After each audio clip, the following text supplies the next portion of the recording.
তো এখন যে সেটটা দেখছেন এটা হচ্ছে এমআই 10 লাইট 10T লাইট। এই সেটে সিপিইউ প্রবলেম ছিল, তো আমি সিপিইউটা রিভলিং করে লাগিয়ে আপনাদেরকে দেখাচ্ছি।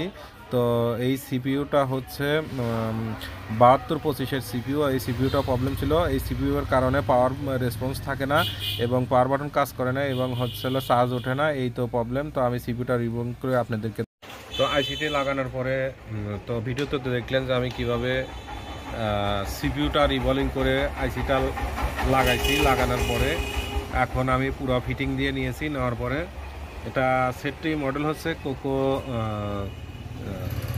এমআই, সেটটির মডেল হচ্ছে এমআই 10T লাইট। এই সেটে সিপিইউটা রিভলিং করেছি, রিভলিং করে আপনাদের তো দেখাচ্ছি। তো রিভলিং করার পরে এখন আমি সেটটি মাদারবোর্ডটি ঠান্ডা, আইসিটা রিভলিং করেছি, করার পরে এখন সেটটি ঠান্ডা করে আমি পুরো সেট ফিটিং দিয়েছি।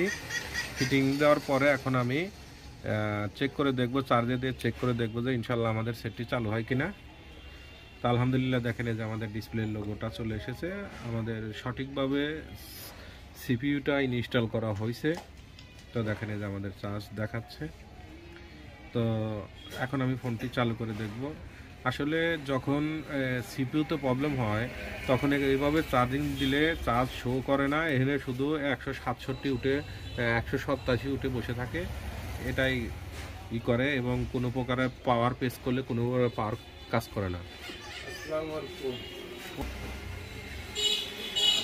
তো এখন আমি সেটটি চালু করে দেখব, তো আলহামদুলিল্লাহ দেখেন যে আমাদের সেটটি চালু হয়ে গেছে। তো আইসিটি লাগানোর পরে মাদারবোর্ডটি ঠান্ডা হওয়ার পরে আমি পুরো ফিটিং দিয়ে নিয়ে তারপরে আমি আপনাদেরকে দেখাচ্ছি।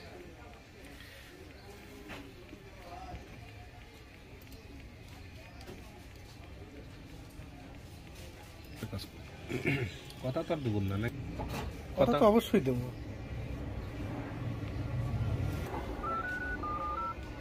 এটা দেখা বলবো না।